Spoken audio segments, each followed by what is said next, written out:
का ओरछा में जो बना है उसकी स्थापना हुई है।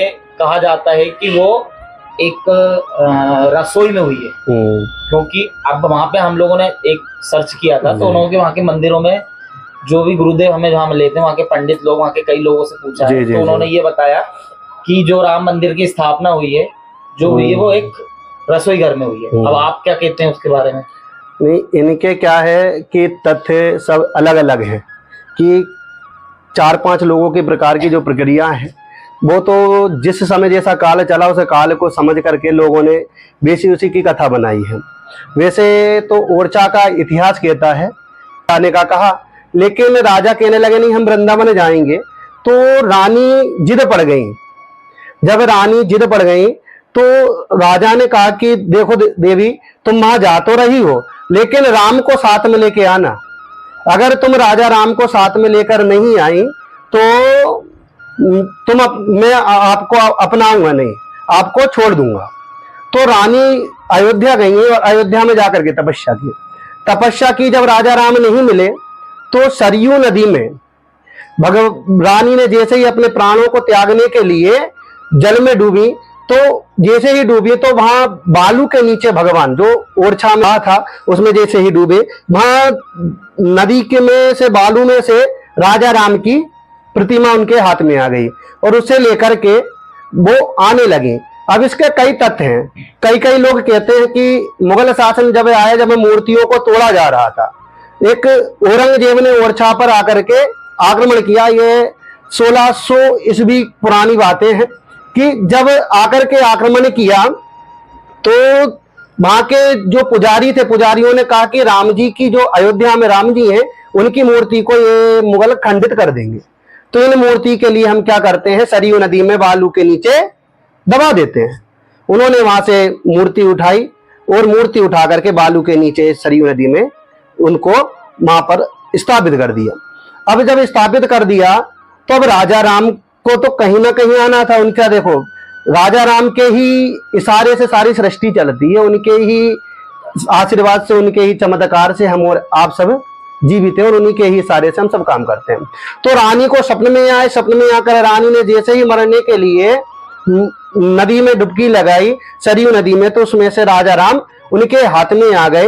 और कोई ये कहता कि भगवान राजा राम ने खुद दर्शन देकर कहा कि रानी मैं तुम्हारे साथ चल रही हूँ। ऐसे कई तथ्य हैं, कई लोगों के तथ्य हैं। हमें तो ये बताया था कि राजा राम के उनको दर्शन हुए और उन्होंने 3 वरदान भी मांगे थे। 3 मतलब भी था कि मैं आपके साथ चलूंगा और जहां आप मेरी स्थापना कर दोगे, जहां एक बार रख दोगे मैं वहीं स्थापित रहूंगा। तो उनको रसोई घर में रखा गया था। नहीं, वो ही हम बात बता रहे हैं आपको। मंदिर का मैं पूरा एक मंदिर का बता रहा हूँ। हाँ, वही बात बता रहे हैं हम। क्योंकि कई लोग बोलते हैं कि मंदिर गार्डन में बना है। नहीं, हम आप लोग बोलते हैं कहीं कहीं और बना है, लेकिन मुझे जो बताया गया मैं वो आपसे पूछ रहा हूं। हम भी आपके लिए वही बता रहे हैं। जब कई लोगों के तथ्य अलग हैं, क्योंकि इतिहास में 3-4 प्रकार की कहानियां उसकी लिखी हुई है, कई मुगल शासन की लिखी है। तो यहाँ पर जो आप बता रहे हैं वो है तपस्या जब रानी ने की, भगवान राजा राम प्रकट हुए और राजा राम ने रानी से वरदान मांगने को कहा। तो रानी ने कहा प्रभु मैं अपने पति को वचन देकर के आई हूं कि मैं तुम्हें अपने साथ लेकर आऊंगी, आप मेरे साथ चलिए।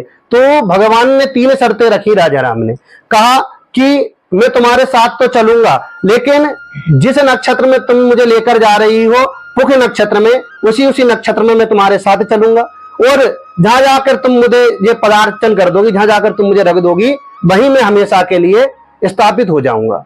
तो इस प्रकार रानी जब लेकर के चली, पुख नक्षत्र में ही रानी चलती थी और आकर के जैसे ही अपने वहां पे आए और पुख नक्षत्र खत्म होने वाला था तो रानी ने, अब कई लोग कहते हैं कि बगीचे में रख दिया, तो बाग बगीचे में रख दिया। तो और कई लोगों का कहना इस कारण से है कि जब मुगलों ने शासन किया, तो मुगलों ने जब शासन किया, मुगलों मूर्तियों को तोड़ने के लिए आए, तो वहां रानियों के लिए चिंता हुई, राजा के लिए चिंता हुई कि जो राम जी की मूर्ति है अगर यहाँ रहेगी मंदिर में तो यहाँ पर से आकर के जो आक्रमण करता है, जो कि मुगल शासन के जो लोग थे, औरंगजेब था, वो मूर्ति को तोड़ देता। तो उस समय तो मंदिर ही नहीं बना। सुनो, उस समय था ही नहीं, उस समय मंदिर बन चुका था।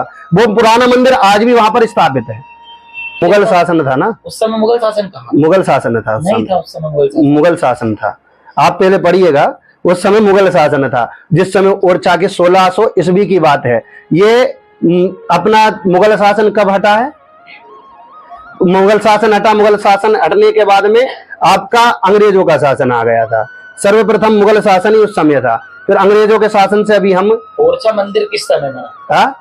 ओरछा मंदिर बना 1600 ईस्वी में, और अभी कौन सी 21वीं ईस्वी चल रही है, तो 21वीं सदी चल रही है। तो जब का 1600 सदी से लेकर के अभी तक की जो कथा है, तो मतलब ये एक ज्यादा पुराना मंदिर नहीं है? नहीं, मंदिर पुराना प्रमाणित ऐसा प्राचीन काल इनका नहीं है कि प्राचीन करता है। ये राजा के द्वारा ये मंदिर बनाया गया था। बाद में ये दूसरा मंदिर बना, जो राम जी का मंदिर बन रहा था, वो ओरछा में वो राजमहल से लगा हुआ मंदिर आज भी बना हुआ है, जिसमें अभी भी कोई मूर्ति की स्थापना नहीं है। वो मंदिर अब खंडर बन चुका है। मतलब अलग अलग कथाएं हैं, अलग अलग कथाएं हैं। मुगल शासन के कारण उन्होंने भयभीत होकर के ये मुगल आकर के इसको तोड़ देंगे, तो उसके लिए उन्होंने कहा सबसे अच्छी और सबसे सुरक्षित जगह कौन सी रहेगी जहां मुगल नहीं घुसेंगे, वो रहेगी रसोई। तो किसी वक्ताओं का ये कहना है कि उन्होंने जाकर के रसोई में मूर्ति को स्थापित कर दिया।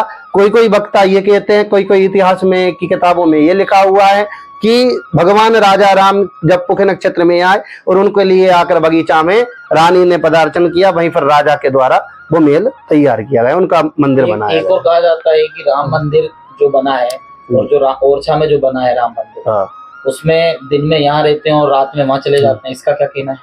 नहीं, उसका कहना यह है कि राजा राम जो है अयोध्या में राजा राम बाल स्वरूप है, एक बालक के रूप में। अब बालक दिन भर कहीं भी खेलता रहे, कहीं भी रहे, लेकिन शाम को लौटकर अपनी माँ के पास ही आता है। इसी प्रकार जो ओरछा में हम और आप कहते हैं कि राजा राम, और जब हम राजा राम की चर्चा करते हैं तो ओरछा का मंदिर याद आता है, और हम जब श्री रामचंद्र के बाल स्वरूप का राम जी का ध्यान करते हैं तो उनका कौशल्या माता के साथ में ध्यान और दशरथ जी के साथ में ध्यान आता है अयोध्या जी का।